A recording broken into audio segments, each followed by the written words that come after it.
자, 여러분. 매일같이 쏟아지는 뉴스 헤드라인, 관세니 무역전쟁이니 솔직히 좀 지겨우시죠? 그런데 잠깐만요. 이 시끄러운 정치적 수음들, 사실 그 이면에 완전히 다른 엄청난 판이 짜여지고 있다는 거 알고 계셨나요? 표면적인 이슈 뒤에는 거대한 자본의 흐름과 제조업의 근본적인 혁신이 정말 조용히 하지만 무섭게 진행되고 있습니다. 오늘 이 해설 시간을 통해 글로벌 무역 정책이 어떻게 피지컬 AI라는 거대한 기술붐을 만들어내고 있는지 그 숨겨진 연결고리를 완벽하게 해독해드리겠습니다. 바로 들어가 보죠. 그럼 가장 근본적인 질문부터 한번 해보겠습니다. 도대체 미국의 새로운 관세 정책, 그 궁극적인 목적이 뭘까요? 언론에서는 연일 보호무역주의다, 무역수지 개선이다 떠들잖아요. 하지만 우리는 뻔한 얘기 말고 진짜 그 속내를 한번 들여다보자고요. 관세라는 무기가 실제로 겨냥하고 있는 진짜 타겟은 완전히 다른 곳에 숨어 있으니까요. 자, 바로 이 엄청난 숫자부터 짚고 넘어갑시다. 9.6조 달러. 와, 이거 하나로 치면 무려 1경 3천조 원이 넘습니다. 진짜 상상도 안 가는 액수죠. 이 숫자가 바로 진짜 핵심입니다. 이건 단순하게 무역 흑자를 내겠다는 목표액이 아니에요.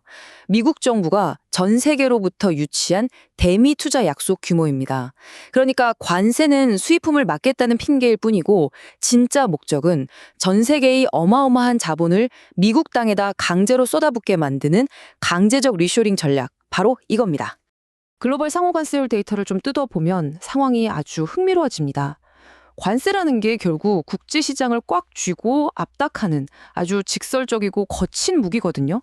한국이나 일본 상황을 한번 보세요. 이 무시무시한 관세 폭탄을 피하려고 한국은 대규모 LNG 구매에 첨단 공장 이전까지 약속했고요. 일본 역시 수천억 달러 단위의 투자를 덜컥 약속했습니다. 결국 관세 장벽을 넘으려다 보니까 글로벌 자본들이 미국 내 물리적인 프로젝트에 꼼짝없이 묶여버리고 있는 거죠. 그런데 여기서 정말 재미있는 모순이 하나 생깁니다. 겉으로는 우리는 무역 적자를 개선할 거야 라고 표방하잖아요. 하지만 실제 시장은 완전히 딴판으로 움직이고 있습니다. 관세를 매기면 수입이 줄고 무역 수지가 마법처럼 좋아질까요? 아니요, 절대 아닙니다. 현실은 우리가 아는 상식과 완전히 정반대로 흘러가고 있습니다. 실제 데이터를 보면서 그 뻔한 신화를 깨보죠. 2024년 11월부터 2025년 3월까지 미국의 상품 수입 오히려 두 자릿수로 껑충 뛰었습니다. 아니 관세 올린다는데 왜 수입이 확 늘까요? 아주 간단하죠. 강력한 관세 정책이 진짜로 집행되기 전에 기업들이 전 세계 물건들을 미친 듯이 사재기한 겁니다. 나중에 비싸지니까 창고에 꽉꽉 채워주는 거죠. 결국 관세 발표 직후에 무역 수지는 오히려 단기적으로 훅 나빠지는 결과를 낳았습니다. 그렇다면 이 정책이 진짜로 의미 있는 변화를 만들어내고 있는 곳인 어딜까요? 지표 하나를 더 보죠. 2025년 6월 미국의 비주거용 건설 착공 지표가 역사상 최고점을 찍습니다. 이게 무슨 뜻이냐? 수입품만 잔뜩 쌓아두는 걸 넘어서서 반도체 공장, 데이터 센터 이런 거대한 인프라들이 지금 미국 땅에 아주 물리적으로 쑥쑥 지어주고 있다는 확실한 증거인 거죠. 강제적 리슈어링이 말로만 끝나는 게 아니라 실제로 벽돌을 쌓아 올리고 있는 겁니다. 자, 인프라 팍팍 지어지고 공장이 미국으로 돌아옵니다. 좋죠. 그런데 여기서 우리가 전체 서사를 관통하는 아주 치명적인 질문 하나를 던져봐야 합니다. 좋아요. 공장을 가져왔는데 그럼 이 거대한 새 공장들 도대체 누가 돌릴 겁니까? 그냥 빈 건물만 덩그러니 지어넣는다고 문제가 해결되는데 절대 아니거든요. 냉정하게 말해서 지금 미국 제조업은 이 엄청난 리쇼어링 물결을 감당할 준비가 아예 안 되어 있습니다. 현장에 일할 숙련된 노동자는 턱없이 부족하고요. 게다가 산업을 떠받치는 다수가 투자할 돈이 넉넉치 않은 중소기업들입니다. 설비는 또 얼마나 낡았기요? 심지어 기계들끼리 서로 말도 안 통하는 아주 폐쇄적인 시스템을 씁니다. 한마디로 옛날 방식 그대로는 이 수많은 새 공장들을 수동으로 돌릴 인력도 기술력도 턱없이 부족하다는 뜻입니다. 방금 말씀드린 게 지금 미국 제조업이 꽉 막혀버린 아주 심각한 병목 현상입니다. 노동력 부족이라는 구조적 한계와 낡은 시스템이라는 기술적 한계가 동시에 짓누르고 있죠. 결국 이 무너진 균형을 바로잡고 리슈어링을 완성하려면 사람을 대신하고 낡은 시스템을 갈아엎어버릴 어떤 마스터키가 절대적으로 필요해집니다. 완벽한 기술적 돌파구가 절실한 타이밍인 거죠. 그리고 그 마스터키가 바로 피지컬 AI입니다. 이 버즈워드 좀 낯설게 들리실 텐데 명확히 정의하고 가죠. 우리는 지금 공상과학 영화에 나오는 사람 닮은 휴머노이드 로봇만을 얘기하는 게 아닙니다. 피지컬 AI는 센서, 비전, 컴퓨팅, 그리고 기계를 움직이는 액추에이터가 싹 다 결합돼서 공장 상황을 파악하고 스스로 판단해서 직접 행동으로 옮기는 즉각적이고 종합적인 자동화 플랫폼입니다. 미국 제조업을 구원할 유일하고 현실적인 대안이죠. 그럼 이 새로운 자동화 시스템이 어떻게 생겨먹었는지 그 아키텍처를 한번 뜯어볼까요? 물리적인 신호가 어떻게 디지털 데이터로 변하고 그게 다시 물리적인 움직임이 될까요? 피지컬 AI는 그냥 똑똑한 쇳덩어리 하나가 아닙니다. 5개 아주 정교한 계층으로 이루어진 거대한 시스템이라는 걸 이해하는 게 굉장히 중요합니다. 이 5단계를 차례대로 쭉 따라가 보죠.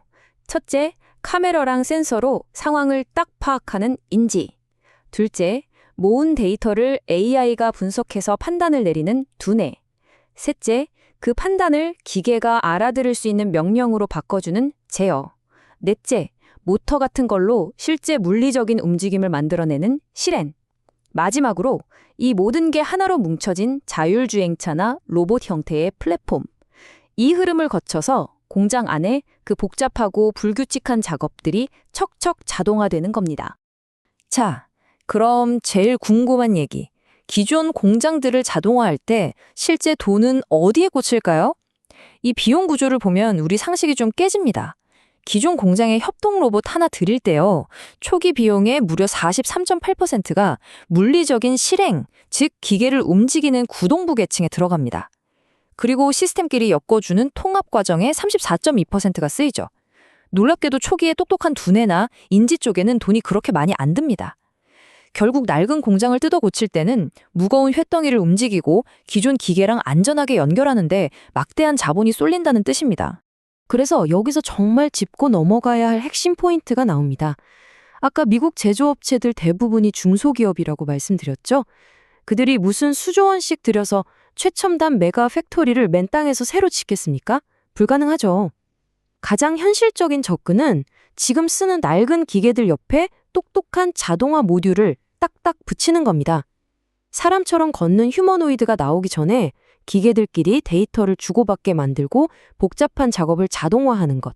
이게 바로 피지컬 AI가 창출하는 진짜 초기 가치입니다. 좋습니다. 지금까지 거시경제 정책부터 기술 트렌드까지 쭉 살펴봤는데 이제 이걸 실질적인 투자 인사이트로 딱 연결해 봐야겠죠? 이 거대한 자동화 붐 속에서 각 계층의 병목 현상을 해결하면서 시장의 진짜 승자가 될 밸류체인별 미국의 수혜 기업들 누가 있는지 바로 확인해 보겠습니다. 먼저 시스템의 두뇌를 담당하는 곳입니다. 다들 아시는 엔비디아, 이 회사 이제 그냥 칩만 파는 곳이 아닙니다. 가상 공장을 통째로 테스트해 볼 수 있는 엄청난 AI 시뮬레이션 인프라를 쥐고 있죠. 그리고 아마존, 방대한 AWS 클라우드 인프라는 물론이고요. 자기네 물류창고에서 매일같이 굴리면서 쌓아둔 세계 최대 규모의 실제 로봇 운영 데이터로 사실상 두뇌 계층을 꽉 잡고 있다고 보시면 됩니다. 그 다음은 인지 계층입니다. 공장이 똑똑해질수록 맨날 하던 똑같은 일이 아니라 예측하기 힘든 비정형 작업을 처리해야 하거든요. 이때 제일 크게 부딪히는 병목이 바로 기계의 눈입니다. 불량품 찾아내고 부품 위치 정확히 파악해야 하잖아요. 머신비전 분야의 절대 강자인 코그넥스 같은 기업들이 앞으로 자동화가 확산될수록 엄청난 수요를 맞이할 수밖에 없는 아주 완벽한 위치에 있습니다. 마지막으로 실행 계층입니다. 아까 비용 구조 보셨죠? 돈은 결국 물리적으로 움직이는 곳에 쏟아집니다. 노반타의 아주 정밀한 모션 제어, 팀켄의 고정멜 베어링, 리갈 렉스노드의 강력한 모터와 액추에이터. 이런 실행계층 기업들을 절대 무시하면 안 됩니다. 로봇 두뇌가 아무리 똑똑해져봤자 뭐합니까? 결국 관절 부드럽게 움직이고 무거운 거 번쩍 들어 올리는 근육이랑 뼈대 없이는 아무것도 할 수가 없으니까요. 자, 오늘 우리는 관세라는 정치적 도구가 9.6조 달러라는 거대한 자본을 어떻게 미국으로 강제로 끌어들이고 그것이 왜 미국 제조업의 한계를 깨부수는 피지컬 AI 혁명으로 이어지는지 그 놀라운 연결고리를 함께 해독해봤습니다. 경제 뉴스들이 좀 다르게 보이시나요? 마무리하면서 여러분께 도발적인 질문 하나 던지겠습니다. 리쇼링이 현실이 된 이 엄청난 변화의 시대, 여러분은 그저 새로 깔리는 낡은 공장 바닥에 투자하시겠습니까? 아니면 그 모든 공장을 지배하고 움직일 새로운 지능, 피지컬 AI에 베팅하시겠습니까? 오늘 준비한 해설은 여기까지입니다. 이 거대한 판의 변화 잊지 말고 꼭 한번 깊게 고민해 보시길 바랍니다.